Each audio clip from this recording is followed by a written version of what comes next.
FHA now has new rules for homebuyers that have been affected by COVID. So if you've had either an income loss or a job gap because of COVID, these new rules are going to help you. Before this, a lot of the guidelines for how people got approved were really up to the lender because FHA wasn't actually clear about how to treat income or job losses or gaps with COVID. So lenders have been a bit in the dark. So this got sent out here July 7th of 2022 this year. Subject is calculating effective income after a reduction or loss of income for borrowers affected by presidentially declared COVID-19 national emergency. If that's not a mouthful, I have no clue what it is. So the effective date of this is every FHA case numbers assigned after September 5th, 2022, but it says that mortgagees, which are the lenders in this case, can begin using this immediately. So I wanted to highlight a couple things in here to be aware of. The link for this is going to be in the description if you want to read through it, because there's a lot of language in here, a lot of different scenarios, but I want to cover a couple highlights here. Okay, so first of all, they're just talking about what is COVID. I think we're all familiar with COVID and what's happened and how it's impacted the economy here. First of all, with salary, it's going to be very standard. It basically says for people who are salaried, whose current income will likely be consistently earned, the lender can use the current salary to calculate effective income, even if there was a gap in the past. Now, for hourly, things change a little bit. They put an exception in here that basically says for employees who are paid hourly and whose hours vary, the lender must calculate the effective income, so the income that you show per month to qualify for a home.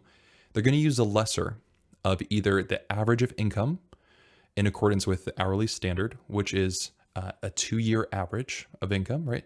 The average of income over the previous 2 years. So they're either going to use a 2-year average of your hourly income or the average of the income earned since the COVID related economic event.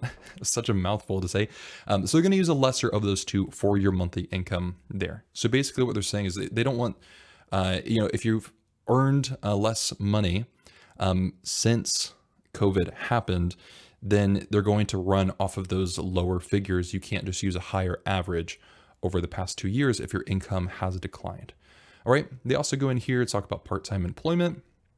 Very similar, where it's the lesser of the average, which is based on the 2-year average, or the lower of the average since COVID happened. Okay. Then we move down here into overtime, bonuses, and tip income. It's going to be very similar thing, either the average over 2 years or the average since COVID, whichever one is less. So you're picking up a trend here. They're going to average whichever one is lower, and you can do this math yourself too. You can take a look at your income and see since COVID was declared as an economic event, what's been the average of your income there versus the average over 2 years. They're going to use whichever one is lower as the monthly amount for your income. And this is important because this is how much you're going to be able to get approved for on a mortgage, right? If they're going to use the lower amount, then you're going to get approved for a smaller home. And for a lot of people, that might not be a big deal, but if you are on the edge of being able to qualify for a loan, it is important to be able to notice this. Okay, so we'll scroll down here a little bit more. I do want to touch on self-employment, which is on page 9. This is a family-owned business. That's not too important for a lot of people. Self-employment income. There we go. Okay, so this one is a little bit more detailed. It says the lender may use or may consider self-employment income if the borrower has had self-employment history before and after COVID totaling 2 years. That's not too out of the ordinary here, but it does put in a little note that says for self-employed borrowers that have since regained income at a level less than 80% of their income prior to COVID, the lender must downgrade and manually underwrite.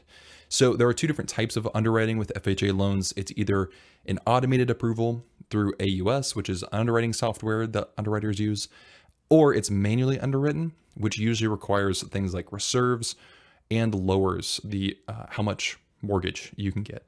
So it's not a terrible thing to have something manually underwritten, but it does take longer to do. You might have a higher interest rate. It's more of a frustrating process. So if you have got your income with self-employment to a level at 80% or higher, since COVID, then what they're going to do is request a couple things in here. So letter of explanation for the time period of income lost, and then either of the following: year-to-date P&L, audited, or an unaudited P&L with business bank statements to back it up. Okay, and then we move down here. It also says for self-employed borrowers with COVID event that has regained income at a level of greater than or equal to 80% of their income before COVID. The lender must calculate the gross self-employment income by using the lesser of the average over the previous 2 years or the average over the previous 6 months after the COVID related event. Okay, so I know this is a bit of a mouthful here.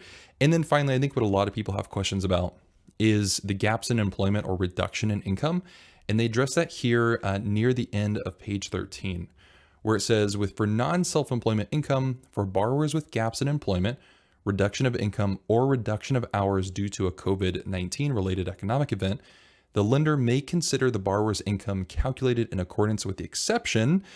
So basically says, for the applicable income type as effective income, it can verify and document that the borrower has been employed in the current job or same line of work for at least 1 month, or the borrower has been employed in a different job or line of work for at least 6 months, given that the borrower has a 2-year work history as well. So for a lot of people, there was a fear that with a gap in employment or reduction in income, that was going to disqualify you from a mortgage. And that's not the case. What's going to end up happening here is they're basically going to treat this gap like it didn't exist. I'm going to show you that here in just a second. But as long as you're back on the job and you're making a similar amount of income, then you should be okay. If you're running to the point where you're making a strong reduction in income since COVID as you're back at work, then you might qualify for less. And that's when you can talk with a lender. If you want to get connected with a helpful lender, I have a link in the description. So for non-self-employment income, what they're going to require is a written verification of employment, as you can see right here in this section. Basically, it's just a couple sheets of paper that your lender is going to give to your employer. They're going to fill it out, and it's just going to detail your pay. So it's going to break it apart into base pay, commission, overtime, or anything like that, and then document the dates of your employment as well.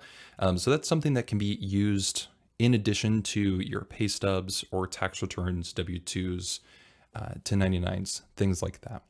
And then for self-employment income, basically what they're going to do, if you have a gap in self-employment income or reduction of hours, the lender can exclude those months where the business was closed or income was reduced when calculating the income here. Now, the rest of this document goes on to explain the manual underwriting guidelines of FHA loans. So you're welcome to read that if you want to. I'm not going to run through this whole thing, but feel free to skim through this and go to your section if you're on hourly income or self-employment or overtime or whatever that is, and it's going to give you a little bit more detail. Just want to cover the highlights here. If you want to learn more about FHA loans, I have a complete guide that walks through the very beginning to the very end, everything you need to know about FHA loans before you get one.